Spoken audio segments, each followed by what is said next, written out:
college town and drank a full glass of white wine in the middle of the afternoon. I called him back. I said, "Hello, Peter. I have another offer, but I want to work with you. Would you consider 30? In the space between the gin bottles, the mirrored bar showed me a soft-featured girl, skin the color of Hennessy, eyes vacant with fear. My boss said, like a god granting a boon, 23 an hour. You'll relocate to Milwaukee where your client is. I will pay for your apartment." "That sounds great," I said. May have added, "I'm honored to get to work for you." All nonsense. Once I hung up, I punched the air and yelled. I remember the restaurant as deserted, but it may not have been. This is not a story about work or precarity. I am trying, late in the evening, to say something about love, which for many of us is not separable from the other shit. As the summer began, I moved to Milwaukee, a rusted city where I had nobody. Parents 2 oceans away.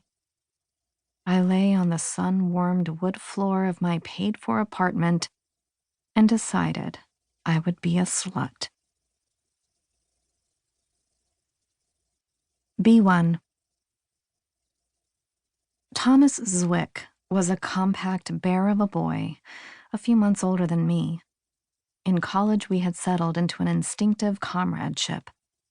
Half Italian, half pure Germanic scrawny.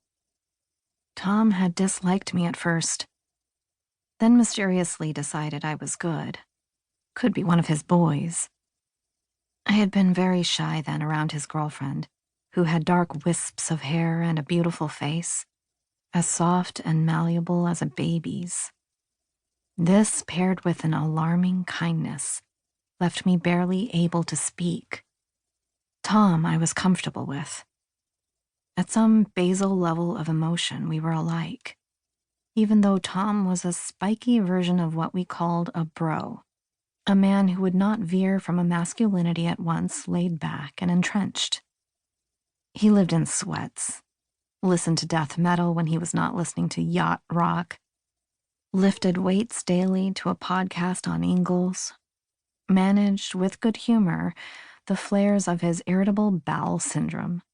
He gave good hugs. He called me his dude.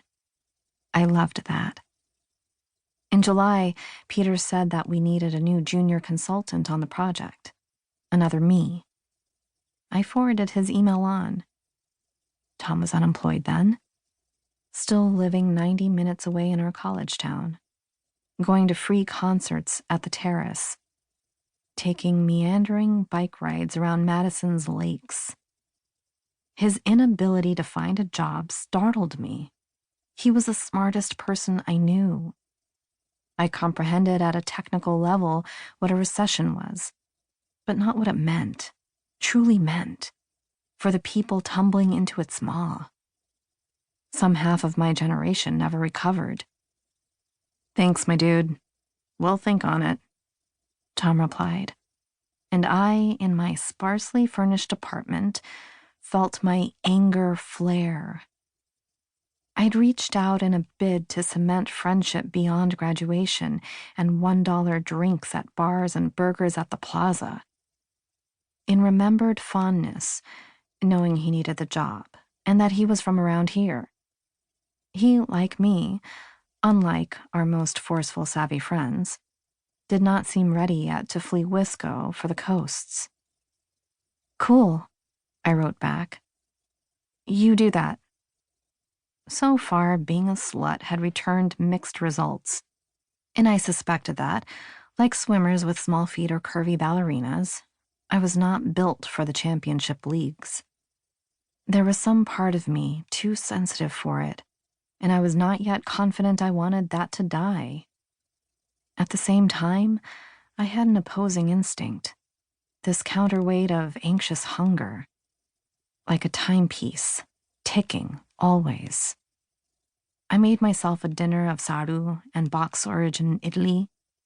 I masturbated for hours. Then I walked an aimless zigzag around the apartment, avoiding the open question of a shower.